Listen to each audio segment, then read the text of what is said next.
Assalamualaikum warahmatullahi wabarakatuh. Bismillahirrahmanirrahim. Alhamdulillahi rabbil alamin. Wa bihi nasta'in. Wa na'udzu bihi min shururi anfusina wa min sayyiati a'malina. Wa nashhadu an la ilaha illallah wahdahu la syarika lah. ونشهد أن سيدنا وحبيبنا وشفيعنا ومولانا محمد في الأولين والآخرين وعلى آله وأزواجه وذرياته وأصحابه وأتباعه إلى يوم الدين. لا إله إلا أنت سبحانك إنا كنا من الظالمين. لا إله إلا أنت سبحانك إنا كنا من الظالمين. لا إله إلا أنت سبحانك إنا كنا من الظالمين.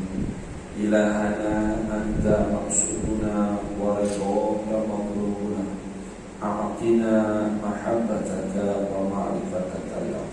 أما بعد أوصيكم ونفسي بتقوى الله فقد فاز المتقون. Yang dikasihi dan dihormati para pentadbir surau Anu Bandar Seremban Selatan Fasa 2, Tuan Haji Ramalan dan Masyarakat, dan juga para ustaz, para ulama dan ahli grup online kuliah ini. Pertama sekali kita sama-sama mengucapkan pujian kehadirat Allah Subhanahu Wa Taala dan diberinya kita hidayah dan peluang rahmatnya untuk sama-sama cuba menghayati sedikit sebanyak daripada apa-apa yang dicatat oleh para ulama yang muktabar di dalam kitab-kitab mereka. Semata-mata ialah rahmat Allah dengan berkat junjungan besar kita Nabi Muhammad sallallahu alaihi wasallam. Jadi mudah-mudahan perkongsian kita pada kali ini Allah Taala memberikan kita kefahaman yang bersesuaian dengan ahli sunnah wal jamaah. Jadi saya masih lagi menggunakan kitab Syaikh Sadiq juzuk yang ketiga. Jadi sebelum kita meneruskan kuliah ini, saya menyampaikan hajat.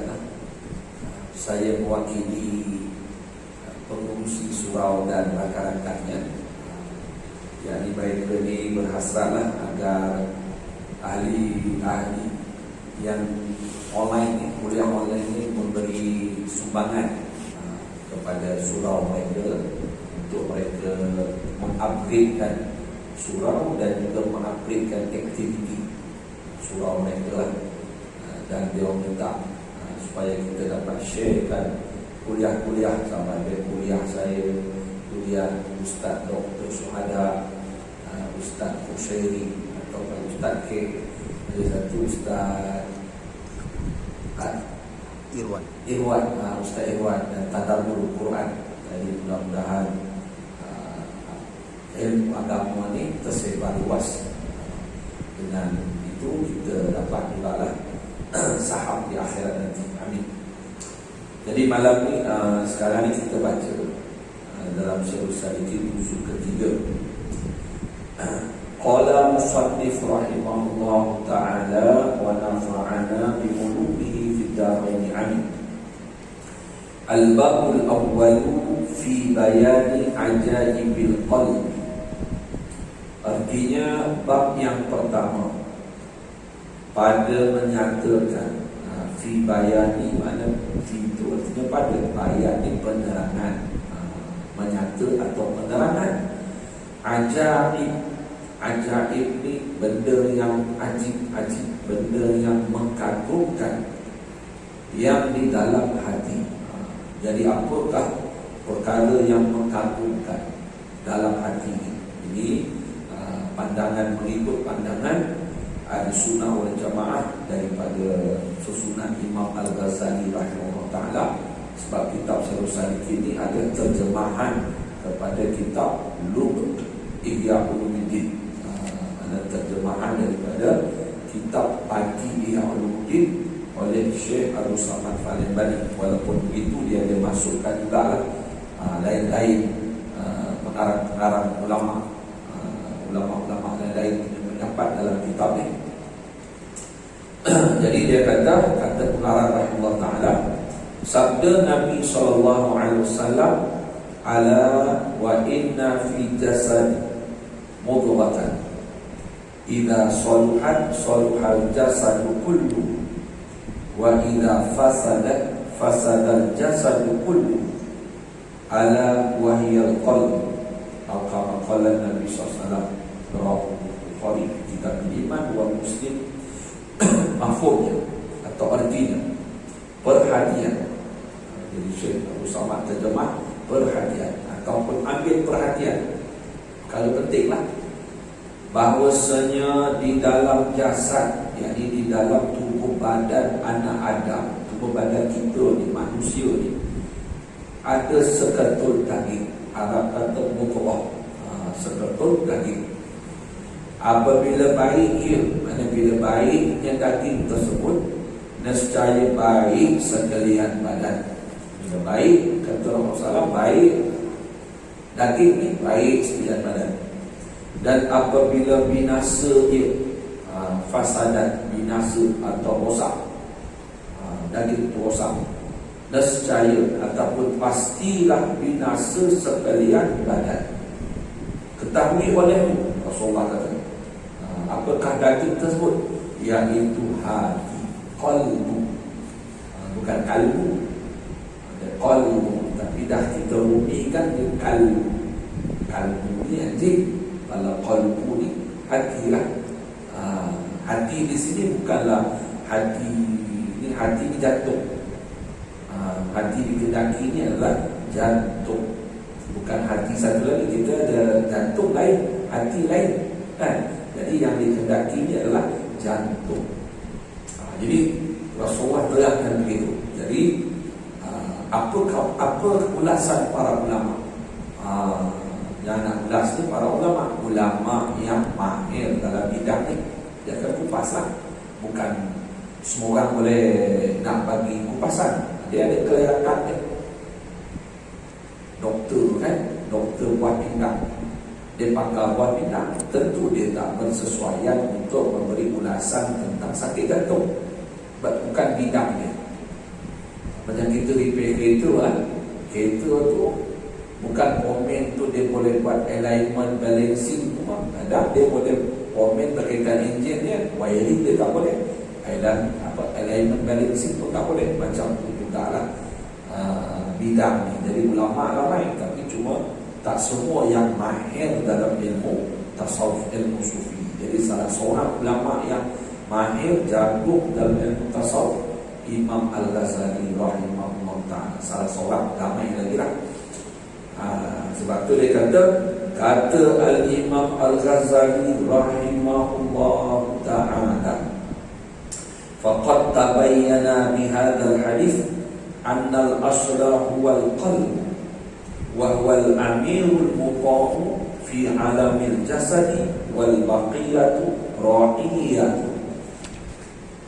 Artinya, maka sesungguhnya, kata Imam Ghazali, telah nyata atau telah jelas dengan hadis Nabi SAW ini bahwasanya asal kemuliaan manusia itu atau punca mulianya manusia itu iaitu hati.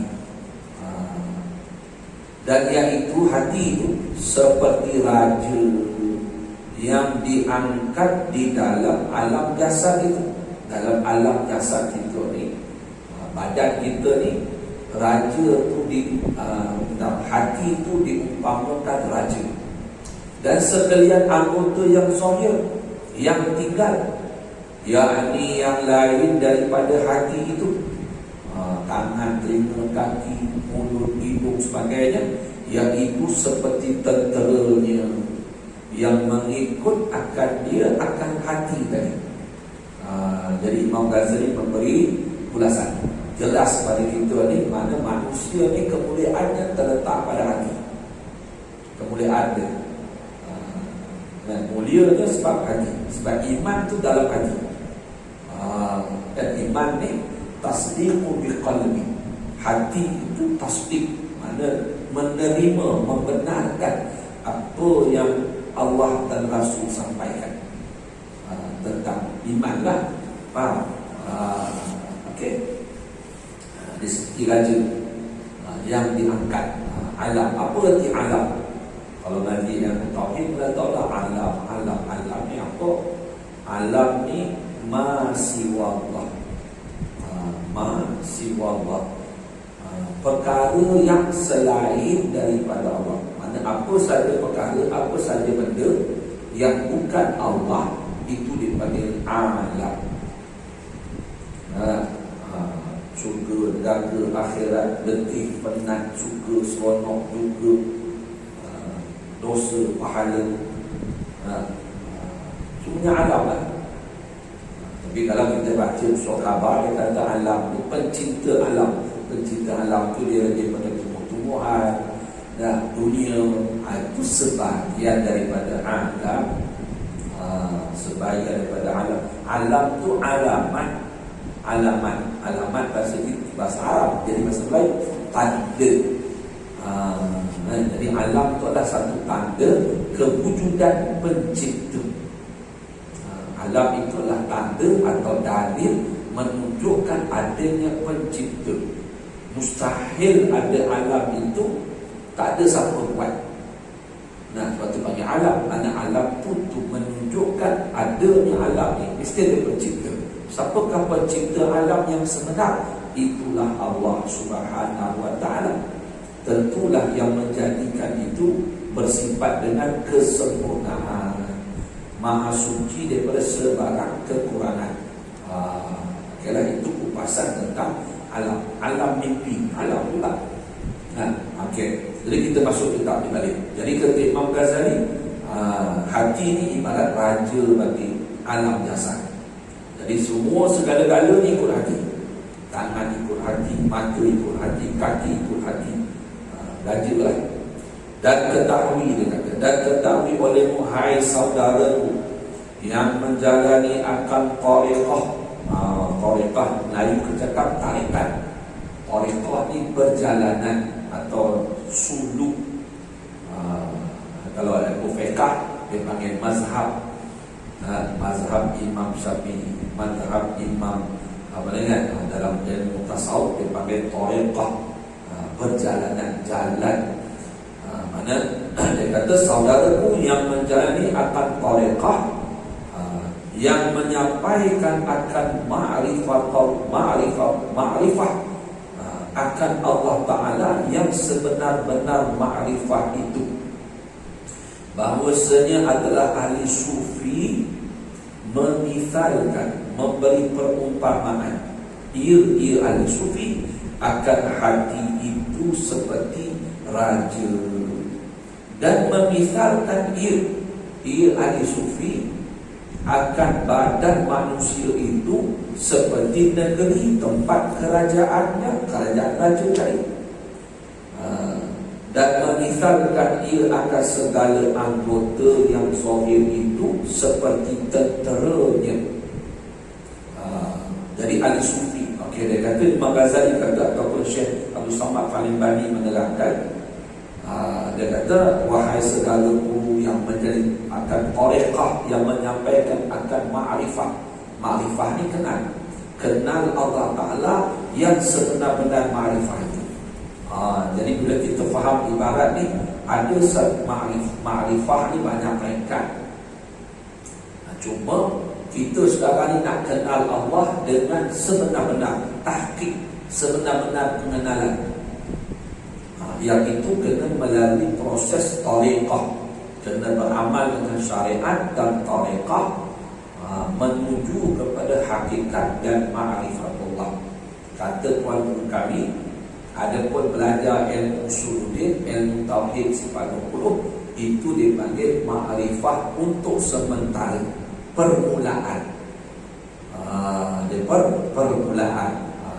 Tapi Tapi untuk kenal Allah dengan ma'rifah yang sebenar, ma'rifah yang selaras, yang saya sebut pada sesi pertama dulu, ma'rifah yang selaras ketika pengakuan kita di alam Zuriat, yang Allah tanya, alastu bi rabbikum qalu bala syahidna, bukankah aku ni Tuhan kamu semua? Maka semua roh kata qalu, telah berkatalah semua roh bala syahidna, bahkan kami menyaksikan memang kaulah Tuhan kami. Tapi bila kita dihantar ke dunia ni, dah jadi macam-macam. Jadi dari macam-macam. Yang tu untuk balik kepada ma'rifah yang itu kena melalui proses syariat dan tariqah yang sampai kepada hakikat dan ma'rifah. Ma'rifah yang tak ada kelentong Allah Ta'ala lagi. Kita punya ma'rifah ni yang ada sekali kenal Allah, bukan tak kenal. Tapi kenal kita tu dia banyak nak kelentong Tuhan lagi. Banyak nak kelentong, banyak lagi buat benda haram, rasa tak berdosa. Itu tak kenal Tuhan sebenarnya kenal. Jadi kalau kita tengok macam kita tak usah bandinglah para Nabi Rasul dan Nabi SAW, mereka tu sempurna dalam ma'rifah. Jadi Nabi SAW macam para sahabat, katalah Sayyidina Abu Bakar, Umar, Uthman dan sebagainya, mereka itu kalau kita baca kitab sirah atau kitab hadis, dan Rasulullah SAW sebut dia orang ni ahli syurga. Ahli syurga. Kalau orang sepama orang sebut, katalah saya ni Salihuddin Perwira, awak ni ahli syurga, Pak Men Johor lah, kita lah Johor, tak takut Tuhan lah, rasa boleh buat benda haram pasal dah confirm syurga. Tapi bagi orang yang ada ma'rifah yang sebenar, bila disebut kamu ahli syurga, lagi mereka takut Allah, lagi mereka malu kepada Allah, lagi mereka berharap kepada Allah. Tidak timbul dalam hati perasaan mereka itu rasa aku dah okey dah, sebab dah dijamin sebagai ahli syurga. Sebab tu Rasulullah boleh direct cakap dengan mereka, kamu ni Abu Bakar ahli syurga, asyarah mubasyarah, 10 yang dijamin syurga. Kata Sayyidina Bilal, kalau dengar dalam radio Akib, kadang-kadang dia cerita tak, Rasulullah kata dia dengar Sayyidina Bilal punya tapak kaki berjalan dalam syurga. Sayyidina Bilal badan dia duduk di bumi, tapi kerohanian dia, itu kata ilmu kerohanian tu, rohnya berada di alam, di dalam syurga dah. Cuma badan dia ada dalam bumi. Badan dia dekat dunia, tapi roh dia, Rasulullah dengar dia berjalan dalam syurga. Rasulullah tanya, dia pun malu nak jawab, tak ada amal apa, cuma dia sentiasa berwuduk, bila batal wuduk dia ambil wuduk sembahyang. Tapi Sayyidina Bilal lepas tu tak ada pun dia jadi orang lintang bukan, jadi penyambung kerja dia, tetap dia beribadah. Ini kadang belum itu yang kata tarikat yang terikat tu. Tarikat yang terikat tu tak semayang, itu tarikat masuk hantu. Masuk jin, ada tahu kan, masuk jin. Dia masuk jin, masuk hantu, masuk syaitan. Dan lagi ma'rifah, lagi dia malu pada Allah. Okey, lagi berharap, lagi takut. Jadi kita nak dapat dia ma'rifah dengan zauqiyah. Ma'rifah dengan zauqiyah. Sebab tu kata Al-Marhum Tuan saya, dia kata akidah salaf ni bukannya akidah Wahabi, dia panggil akidah ahli sufi, akidah zauqiyah. Dalil dia dalam Quran kata apa? Idza dzukirallah wajilat qulubuhum. Innamal mu'minun idza dzukirallah wajilat qulubuhum. Sesungguhnya orang beriman itu apabila disebut akan Allah, wajilat qulubuhum, gemetar hati mereka. Itu orang sufi lah tu. Itu akidah dia. Kata tarik salah tu yang kemudian tafwid, itu akidah ahli sufi. akidah zawqiyah, wijdan dengan zawqiyah dengan wijdan. Okey, kembali kita balik. Jadi cerita pasal makrifah ni lain-lain pula lah. Jadi ahli sufi dia kata dalam kitab ni, dia mengumpamakan hati itu macam raja, badan kita ni macam negeri tempat pemerintahan raja, anggota yang lain itu seperti tentera kepada raja hati tadi. Dan dia kata lagi, dan murad dikehendaki dengan anggota yang zahir itu, iaitu seperti mata dan hidung dan telinga dan lidah dan tangan dan perut dan faras dan kaki. Apa dia? Mata, pertama mata, kedua hidung, ketiga telinga, keempat lidah, kelima tangan, keenam perut. Betul. Mata pertama, hidung dua, telinga tiga, lidah empat, lima tangan, kemudian enam perut, tujuh faraj kemaluan dan kaki, 8 lah. 1, 2, 3, 4, 5, 6, 7, 8. Faham? Maka jikalau baik hati itu baik, mana tak ada hasad, tak ada tomak, tak ada takabur, tak ada syirik khafi, lebih-lebih syirik jari. Syirik ni dua jenis. Satu syirik yang jelas, nampak dia beribadat berselain pada Allah Ta'ala. Satu lagi syirik khafi, syirik yang tersembunyi. Syirik jadi kita mengaji ilmu tauhid, ilmu usuluddin, kita nak selamat daripada syirik jadi, mana kita belajar ilmu tauhid, mengucap kata syahadah, itu beriktikad yang lain itu bukan Tuhan, Allah saja, Allah Tuhan yang sebenar.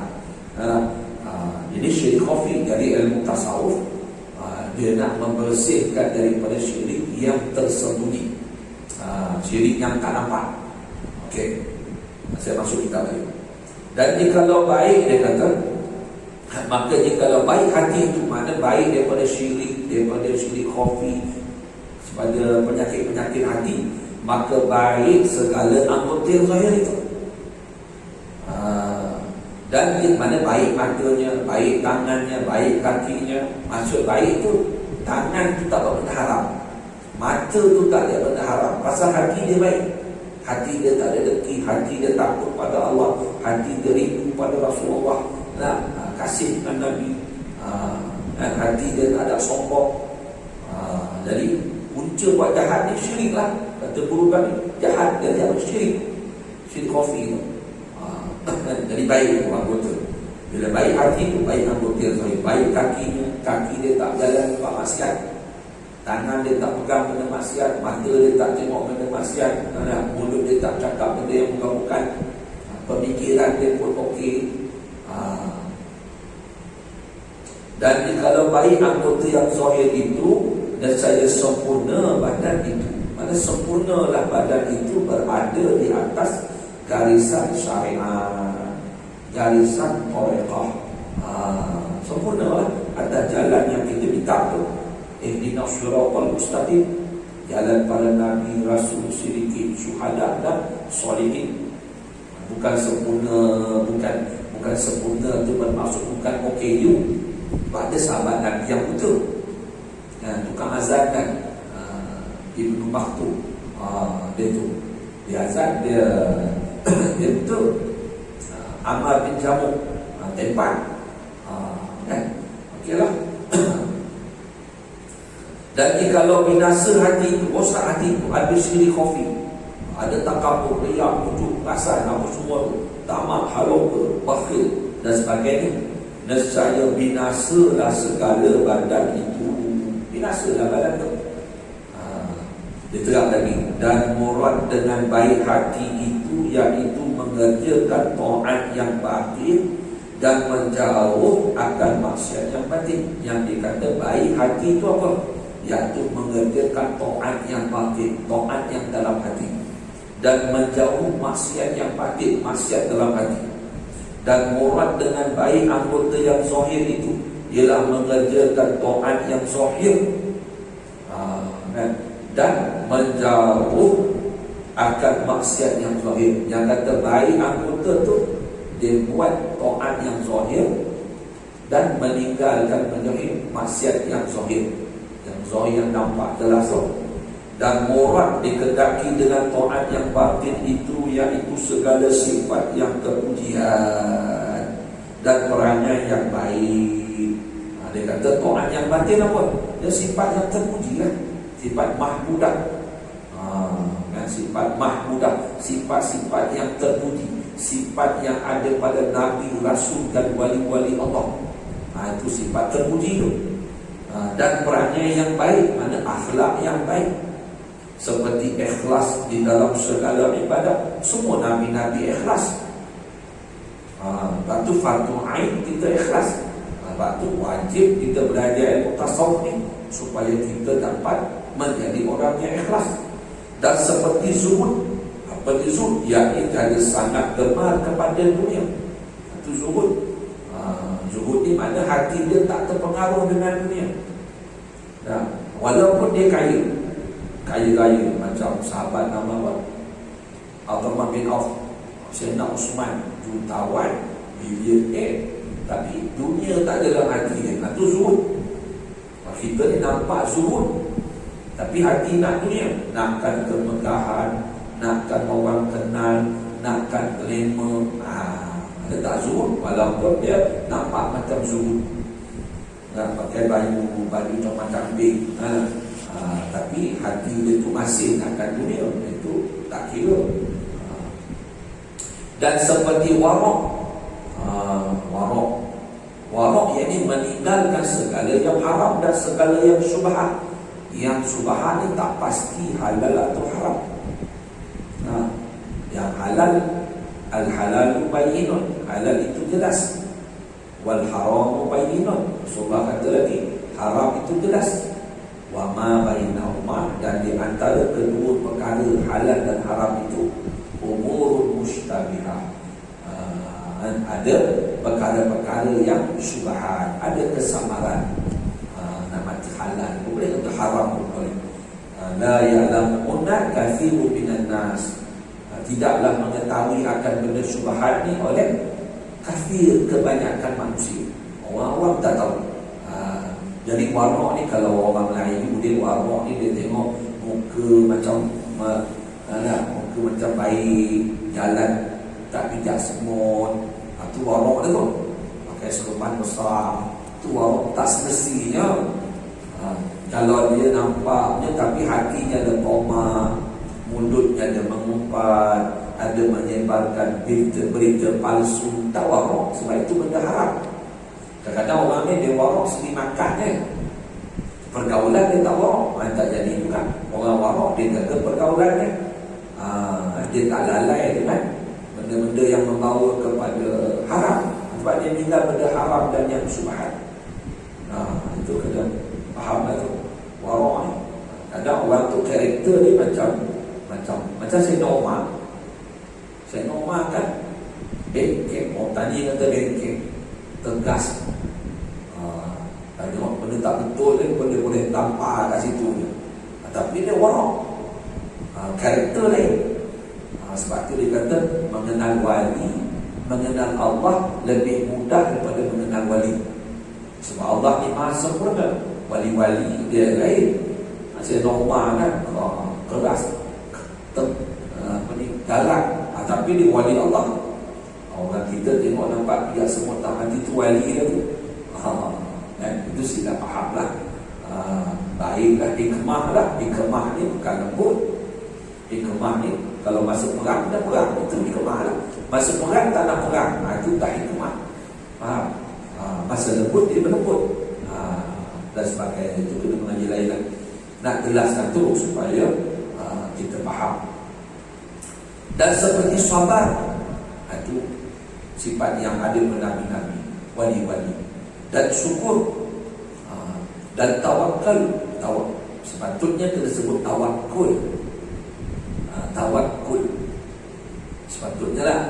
Kalau tawakal dia jadi fi'il madi, fi'lul madi. sudah berserah. Tapi dah kita bahasakan Melayu, kita sebut tawakal juga lah. Dia sebenarnya tawakul, penyerahan. Tawakal ini semua ibadat hati. Tawakal ini ibadat hati. Hati itu berserah kepada Allah dalam setiap urusan dia. Tawakal bukan ibadat badan, betul bukan? Tawakal bukan ibadat badan. Tawakal ibadat hati. Badan tetap kita kena ikut susunan yang Allah letakkan tu. Kena makan, kena minum, kena bekerja, cari nafkah, berobat. Contoh, itu tawakal. Jangan letakkan tawakal ni pada anggota badan yang zahir. Kalau kami cakap nanti jadi Sami siap. Sami siap pagi dia keluar pada dia punya kuil tu. Orang sana panggil wan atau ketik. Saya belajar di Narajiwan. Kalau Sami pagi itu dia akan minta serta pakai macam orang zuhud. Yang itu bukan tawakal. Sebab tawakal ibadat hati. Dan ibadat badan kena buat cara ibadat badan tu. Jangan silap faham. Sebab tu dia kata sifat mahmudah, sifat yang kepujian dalam hati tu, ibadat hati. Dan mahabbah, kasih pada Allah, kasih pada Rasulullah, kasih pada orang mukmin, dan redha. Hati itu berpuas hati lah. Kita kata redha ni, hati ni berpuas hati dengan apa yang Allah Ta'ala tentukan. Hati itu dan barang yang lagi akan datang, insya-Allah Ta'ala dia akan terangkan lagi lah apa dia katakan, sifat-sifat yang terpuji lebih lagi, lebih detail. Saya ceritalah pengalaman bodoh saya lah. Ini berkaitan tiga ni. Kata hati itu tak betul. Walaupun semayang kita berapa tahun dah? Katalah setengah-setengah, majoriti semayang pada umur 17, 18 sampai lah umur 50, 60. Contoh, parking kereta tak betul lagi. Itu tak sufi lah tu. Tak betul. Parking kereta tak betul lagi. Satu petak untuk satu kereta. Dia parking satu kereta 3 petak. Satu duduk parking untuk satu kereta. Tapi dia parking melintang. Dah dia seorang dia parking dia. Jadi cuma dia semayang dia, zikir dia tu. Tak masuk hati. Dia kalau kami cakap, kalau zikir kita masuk dalam darah daging tu, kita otomatik kita punya badan kita ni akan bersesuaian, berdisiplin. Ahli syukur semua dia disiplin. Saya tahu tahun lepas lah. Tahun lepas tu betul lepas. Di kongsi pengalaman, bukan kata kita ni bagus, kongsi. Allah nak mengajar kita, nak tunjuk kepada kita mana jahat adab yang kita dengan Allah. Jahat adab. Baca ilmu sufi ni nanti dia akan mengajar kita kehalusan beradab dengan Allah. Okey. Jadi pergi Seremban dulu, bawa isteri saya pergi kedai. Jadi jalan tu dia jalan Seremban, jalan kedai, di depan kedai tu ada parking, ada lot parking. Kemudian jalan tu 2 lorong, ada pergi ada balik. Lepas seberang jalan tu ada divider dan ada lot parking. Lot parking. Okey, jadi parking yang depan kedai itu semua dah penuh. Semua dah penuh. Semua dah penuh. Jadi lot parking yang disediakan tu tak penuh lagi. Tapi ada lagi. Saya mula-mula nak parking juga tepi jalan tu. Tepi jalan lah, maksud tak, tidak parking di lot parking yang satu lagi. Pasal depan kedai dah penuh. Kita kalau boleh nak beli barang, parking dalam kereta. Drive through je. Drive through kan. Okey. Jadi tengok bila ada orang parking di tepi-tepi jalan tu. Dia parking tu jadi dah menyempitkan jalan. Dia menyempitkan jalan. Jalan sempit. Jadi bila ada kereta berselisih, Jadi satu kereta kena tepi sikit, kena slow, kena berhenti, nak bagi lepas. Pasal apa? Ada kereta-kereta dah parking bukan di ruang parking.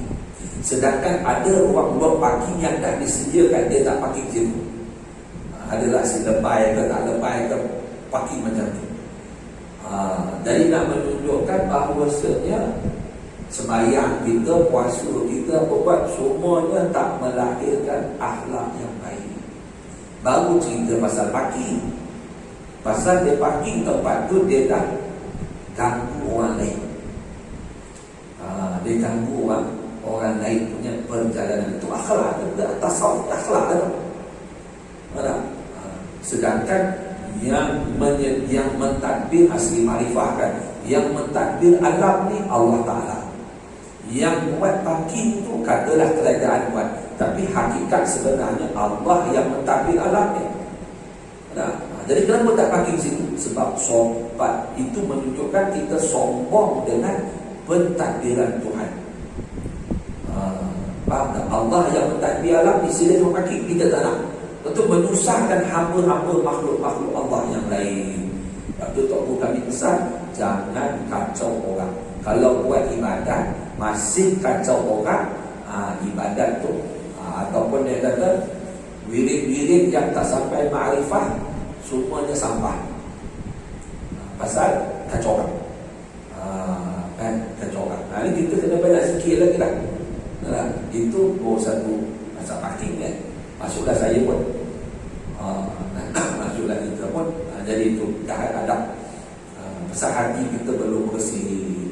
Nak cerita ma'rifah lagi lah, tak ada. Okey, masuk kita lagi. Dan murad dengan maksiat yang batin itu, iaitu segala sifat yang kejahatan dan segala perangai yang jahat. Itu maksiat yang batin, segala sifat yang tak semendah kawan ni sebenarnya, sifat yang dicela, dan segala perangai yang jahat seperti riya. Jangan kena riya apa-apa. Riya ni hanya dalam ibadat je. Mana dia buat ibadat atau buat kebaikan dengan tujuan supaya dia ada mendapat satu kedudukan dalam hati manusia. Mana manusia kagum dekat dia, itu riya. Tapi kalau urusan dunia, itu bukan riya. Jangan dia buat zalim, sudah niaga. Aku tak nak niaga, tak nak buat iklan dah, nanti riya.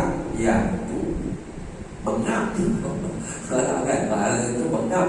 Dan minta kerja, kena bawa resume, apa semua, tak nak buat resume, nanti riak pula.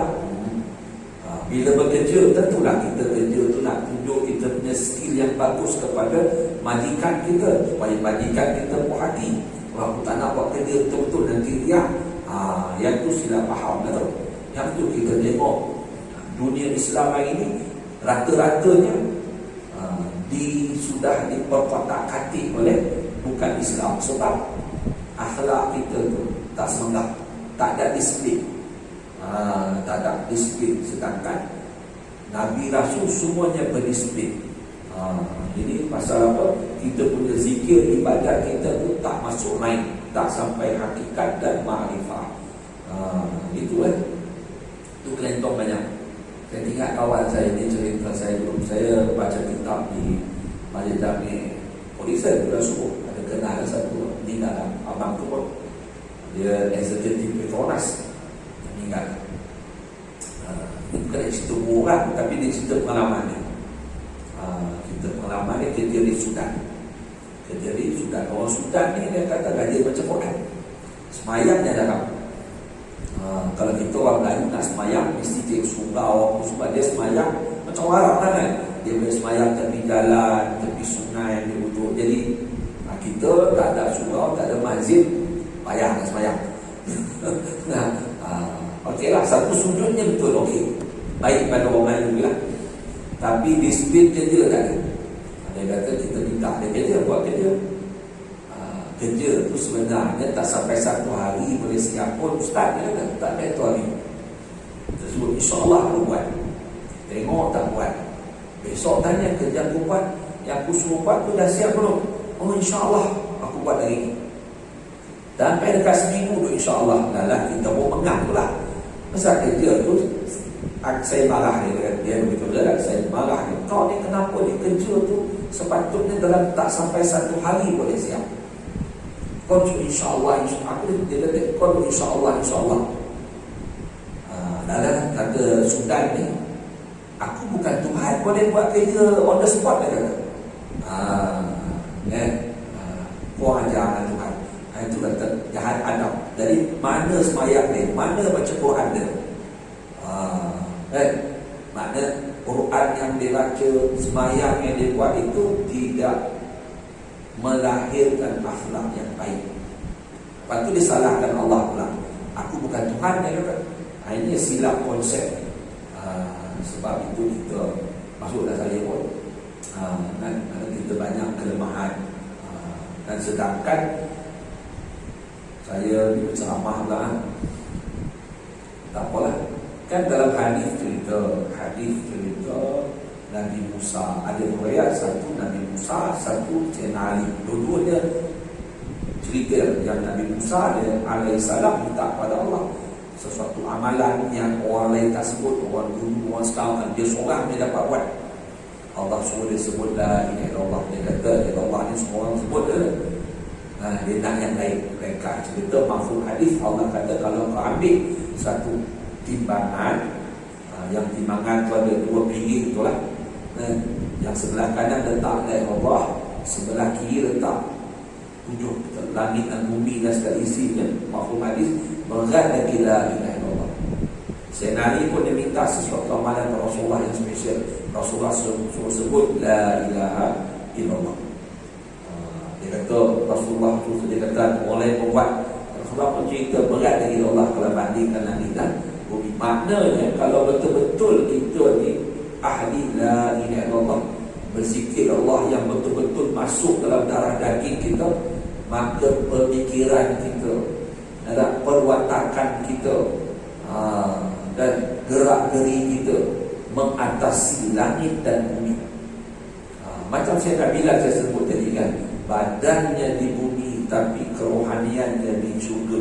Sebab la ilaha illallah yang dia terima Rasulullah SAW itu masuk dalam hati jantung, tumpang darah tu pergi kepada setiap sel-sel dia. Sebab tu dah kitab Tauhid, banyak kitab Tauhid, kitab yang saya mengaji lah, kitab orang lain saya tak tahu. Dia suruh banyak sebut la ilaha illallah sehingga jadi darah dan daging. Jadi itu sebab tu sahabat-sahabat dia berjaya kan, oleh orang Islam dulu hebat. Sebab dia orang punya ibadat dia tu masuk dalam hati, menghilangkan kekufuran, kesyirikan dan penyakit-penyakit hati itu. Okey, masuk kitab tadi. Jadi dia kata dia kendaki taat yang zahir, maksiat yang zahir, minta maaf, maksiat yang batin, segala perangai yang tak, yang akhlak yang buruk lah. Riya, ujub ni perasan, ujub ni perasan lah, dan kibir ni takabur, sombong. Ujub dia seseorang dia rasa dia perfect, dia lupa itu daripada Allah, dia lupa Allah dia cabut nikmat kan, dia tak ada malu pada Allah. Takabur ni dia rasa dia perfect, oleh semua hina pada dia, dan sangat kasih kepada dunia. Dia panggil hubud dunia. Dunia ni bukan harta yang macam-macam kan. Ada orang dia harta dia tak kisah, tapi sanjungan manusia dia nak, itu hubud dunia lah tu. Dan rodok ni panas barat. Dia panas barat. Tak ada marah tak baik pula. Imam Syafi'i kata kalau marah ada panas barat, dia jadi anjing. Kalau dia tak ada marah, jadi keldai. Jadi marah yang dikendaki syariat itu kena ada. Yang pertengahan, kalau tak jadi dayus. Isteri buat benda haram ke apa ke, tak ada rasa apa, itu dayus pula. Dan hasad, dengki, dia nak nikmat yang ada pada orang mukmin itu hilang, itu dengki. Dan barang sebagainya, banyak lagi lah seperti yang lagi akan datang, dia akan kupas insya-Allah. Dan murad ni bahasa Arab lah yang dikehendaki. Dengan Quran yang zahir itu, iaitu seperti sembahyang dan puasa dan memberi zakah dan naik haji dan barang sebagainya. Dan murad dengan maksiat yang zahir itu, iaitu seperti berzina, meminum arak dan mencuri dan merampas, rampas ni merompak ni, dan membunuh orang dan mengumpat orang dan berdusta dan barang sebagainya. Jadi kena fahamlah. Jadi dia cerah pada kita apa dia hati yang baik. Jadi hati yang baik itu ditendaki Rasulullah kata kalau baik hati, baik semua badan. Maksudnya hati itu tak ada syirik-syirik lagi, syirik khafi, syirik jali, dan tak ada sifat-sifat mazmumah. Dan barulah anggota badan kita baik. Mana tangan kita akan buat taat, kita akan jadi manusia yang ada akhlak, kan? Yang kata hati buruk, hati rosak, maksudnya hati itu ada penyakit, ada syirik khafi, ada sombong, ada riak, ada takabur. Bila hati itu rosak, maka badan pun akan buat benda-benda yang haram. Jadi taat ada dua jenis. Satu taat yang batin. Taat yang batin yakni kita melakukan ketaatan yang tak nampak, seperti bersifat dengan akhlak yang baik, syukur, ikhlas, sabar. Ini semua fardu ain ni, bukannya sunat apa ni. Syukur fardu ain, syukur bukannya sunat. Dan apa dia maksiat yang batin? Yakni bersifat dengan sifat yang dicela, takabur, riya, ujub dan sebagainya. Apa dia maksiat yang taat yang zahir, sembahyang, puasa, berzakat, baca Quran, menuntut ilmu, bersedekah dan sebagainya lah, yang kita gunakan anggota badan. Dan apa dia maksiat yang batin? Disebut tadi. Maksiat yang zahir, apa benda haram kan? Tapi masyarakat kita ni dia banyak silap. Dia banyak silap dalam memahami perkataan maksiat. Yang dia faham maksiat berzina, itu memang maksiat lah. Tapi dia tak tahu tak semayang itu maksiat. Tak semayang itu maksiat. Kadang-kadang tengok rancangan televisyen ni dah 999 ada polis pula. Kita polis bahagian maksiat, anti maksiat, pencegah maksiat. Dia tangkap GRO GRO dengan judi tak lesen. Kan? Jadi sebenarnya maksiat bukan sekadar judi tak ada lesen, ada lesen pun maksiat lah. Bukan pasal GRO tu maksiat lah, tetapi GRO tu pun pasal tak ada dokumen yang mengesahkan. Kalau ada dokumen permit ke dia mungkin lepas tu. Jadi maksiat tak semayang itu maksiat, dedah aurat itu maksiat. Apa dia haram? Benda buat maksiat benda haram. Benda haram ni kalau buat berpahala, kalau buat berdosa tinggalkan berpahala. Jadi maksiat. Dan orang yang paling celaka, kata toko kami, orang yang paling celaka bila buat maksiat rasa tak berdosa. Itu paling celaka tu. Rasa tak berdosa dah satu dosa lah. Aku tak ada buat dosa dah rasa tak aku berdosa dah. Jadi begitulah yang kita kongsikan pada kali ini berkaitan dengan saya ni banyak sembangnya, bukan mengajar pun. Dan kita sembang sikit sebanyak kupasan Imam Ghazali dan Syekh Abdul Samad Al-Bani berkaitan dengan hati yang baik atau hati yang jahat. Apa dia maksud zahir, apa. Jadi dia nak menerangkan nantilah cara-cara untuk kita bersihkan hati. Jadi bersihkan hati ini fardu ain. Sebab penyakit zahir kita, kencing manis, darah tinggi, gout, penyakit COVID-19. COVID ni penyakit tu atas dunia je. Mati tak buat masuk. Ada tak orang mati kena kencing manis, tanam kita bekalkan dia obat kencing manis yang susu insulin. Mana ada bekalkan tahlil ada lah. Kan doa kan. Orang yang kena dialisis, Dialisis cuci buat pinggang. Bila mati kita tanam sekali mesin dialisis dengan dia. Tak. Pasal penyakit jasad ni atas dunia saja mati habis tutup. Tak ada. Tapi kalau penyakit hati ni, kalau kita tak rawat, dia akan bawa masuk kubur. Masuk kubur, bawa tu kena azab dalam kubur. Di padang mahsyar. Kan? Silap kita punya ibadat semua kena tolak. Alhamdulillah. Jadi kita berlindung Allah pada perkara ni. Lepas tu kita kena sama-samalah perempuan yang tengok video ni, doakanlah saya dan guru-guru saya, keluarga saya, semua selamatlah daripada perkara yang merosakkan kita punya ibadat, yang merosakkan hidup kita. Dan ini sekadar itu yang baik itu daripada Allah Subhanahu Wa Taala, yang buruk daripada saya sendiri. Sekiranya ada kebaikan, ada manfaat yang kita dapat kongsikan bersama pada sesi kali ini atau sebelum-sebelumnya, semata-mata rahmat Allah Subhanahu Wa Taala dengan berkat dengan besar kita Nabi Muhammad SAW, berkat para sahabat, berkat pada awliya Allah pada sesuatu, dan juga berkat para alim ulama yang ikhlas berkhidmat dengan agama kita, dan lebih-lebih lagi dengan keberkatan almarhum ibu saya yang mendidik saya, dan juga keberkatan ibu dan ayah kita semua yang mana mereka mendoakan kebaikan untuk kita semua dan sekalian muslimin dan muslimat. Bila minggu depan. Jadi insya-Allah minggu satu lagi, kalau lihat hari ramalan nak online nak saya lagi, kita sambung dari kitab ni.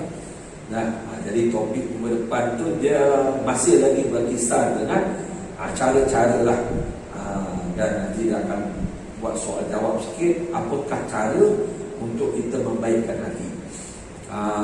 Kan dia akan cerita lah sikit sebanyak cara-cara apa yang cara untuk baikkan hati, dan dia akan cerita sikit sebanyak juga lah berkaitan dengan